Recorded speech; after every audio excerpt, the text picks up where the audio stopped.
Hey guys, Sean here. Today I'll be profiling my Sacred Beast deck.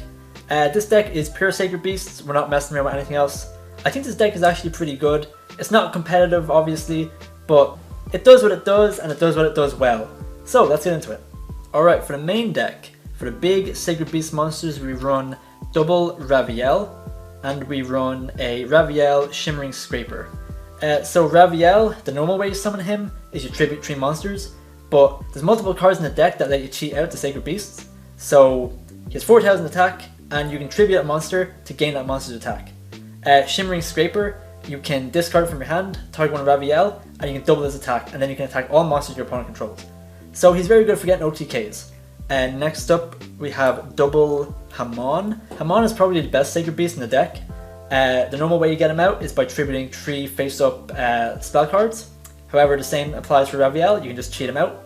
When he kills a monster, you burn your opponent for 1,000. When he's in defense, your opponent can only target him for attacks.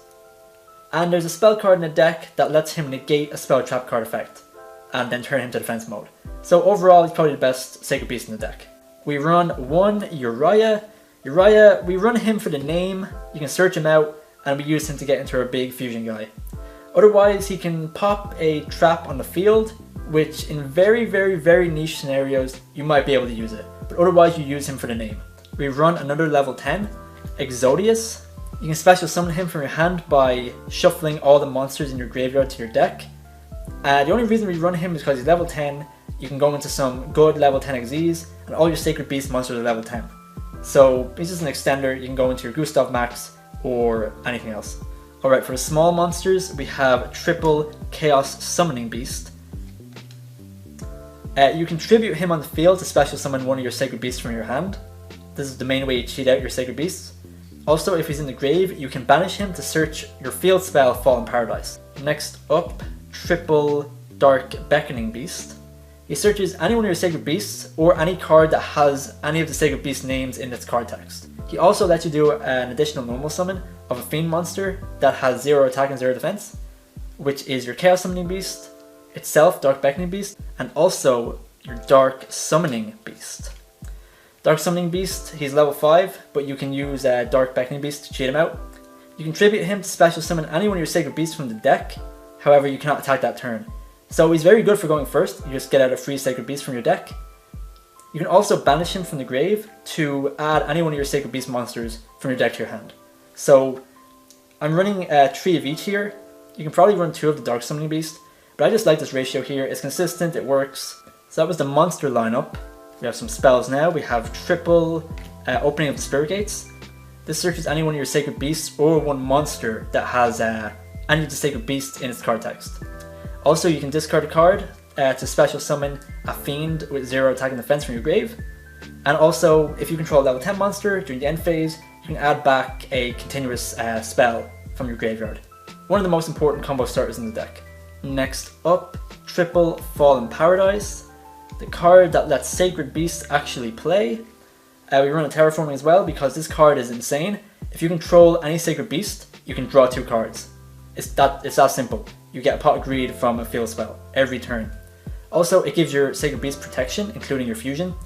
And it's just one of the most important cards in the deck. A lot of people don't like to run this ratio here, but I just think it's so important to run triple because you always want to have it. For the final Sacred Beast related spells, we have the Fusion spell, Dimension Fusion Destruction, and we have Cerulean Skyfire. So Dimension Fusion Destruction, sadly we don't have Anaconda anymore, so we can't just cheat him out. But you can search this card because it has all these Sacred Beast names in its card text. You can fusion summon using monsters from your hand, field, or graveyard. It's the best way to get out your Armityle. Cerulean Skyfire, if you control Hamon, you can negate the effect of a spell trap card your opponent activates, and you turn your Hamon to defense. So it's just a continuous spell and trap negate, so it's pretty good. Also, while one of your Sacred Beasts leaves the field while Cerulean Skyfire is on the field, you take no battle damage for the rest of the turn. Next up, we have triple Allure of Darkness. Most of the monsters in your deck are dark. This is a free way to draw 2. Next up, triple Super Poly. So I opted for Super Poly over something like back row removal. You have some pretty good Super Poly targets in the extra deck. Also, Sacred Beasts are good at breaking boards, and I just kind of wanted to double down on that. This is a great card for breaking your opponent's board, and it just makes it easier for your Sacred Beast monsters to do so. And for the one-ofs, we have 1/1/1 Foolish Burial and a Called By. 1/1 just gets out your Chaos Summoning Beast. Foolish Burial says anything from dead to grave, not bad. And Called By the Grave just makes sure that Ash Blossom can't fuck up your day. For the traps, we have triple Awakening of the Sacred Beasts. So you gain an effect depending on how many different Sacred Beasts you have in the field with different names. If you have 1, you gain life points every time your opponent special summons a monster. If you have 2, you negate all the effects of monsters your opponent controls. If you have 3 different named Sacred Beasts on the field, any monster sent to your opponent's graveyard is banished instead. So it's just a very good card when you have multiple Sacred Beasts in the field. The main combo in this deck can get you at least 2, so already you're gaining life points and then negating the effects of your opponent's monsters. And finally, for the hand traps, we only run triple Imperm. You can run others, you can run Effect Veil, you can run anything else really, but for this build, I think triple Impermanence is enough.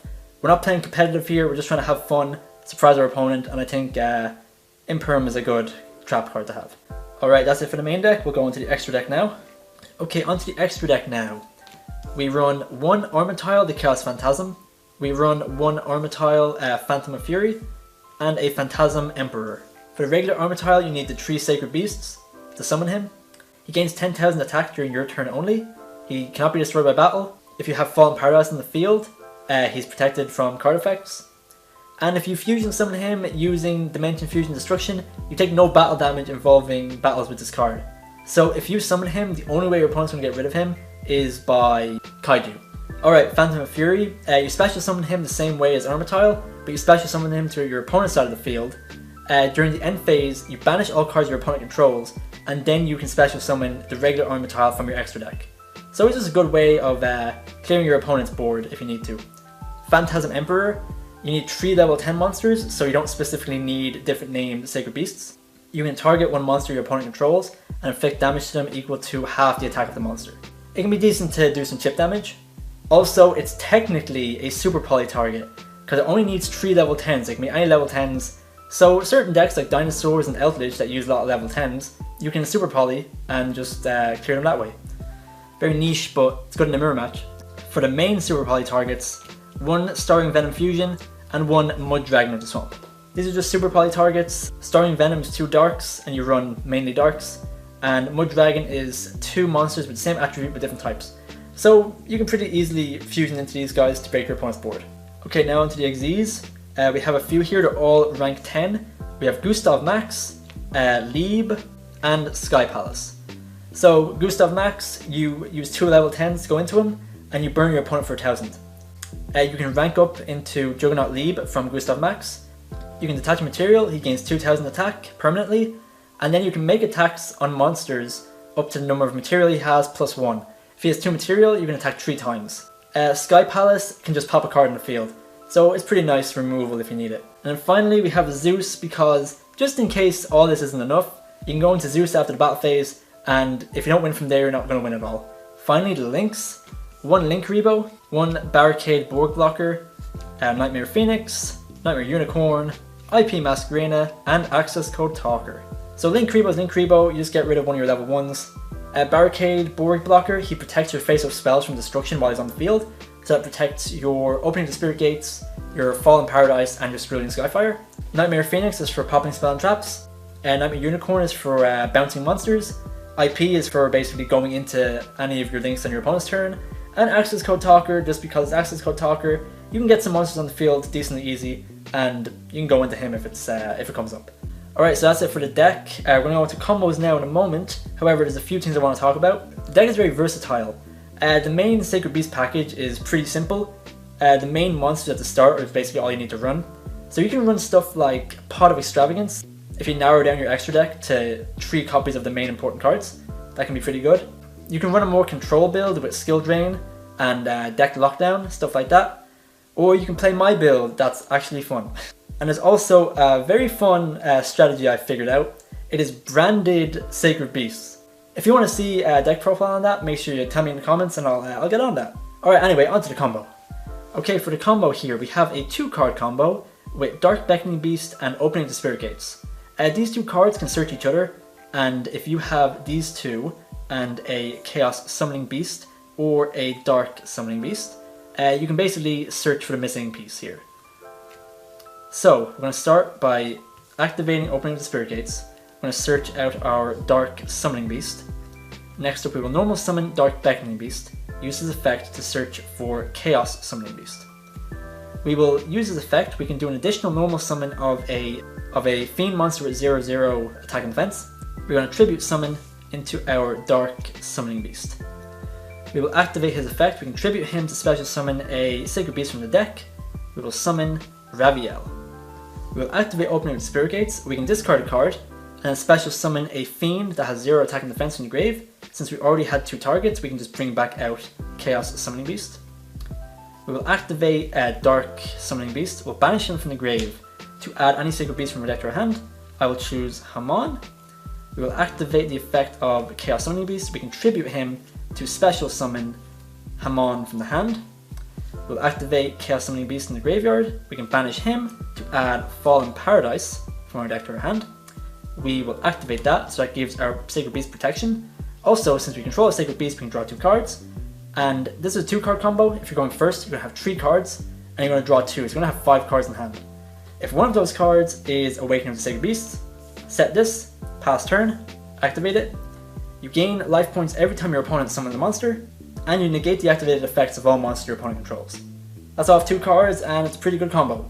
Because you have 4 extra cards in your hand at this point, if you can get out Uria as well, you can also activate the 3rd effect of Awakening of the Sacred Beast. Any monster your opponent sends to the graveyard is going to get banished. So that's it for the Sacred Beast deck profile. Overall, this is a pretty fun deck.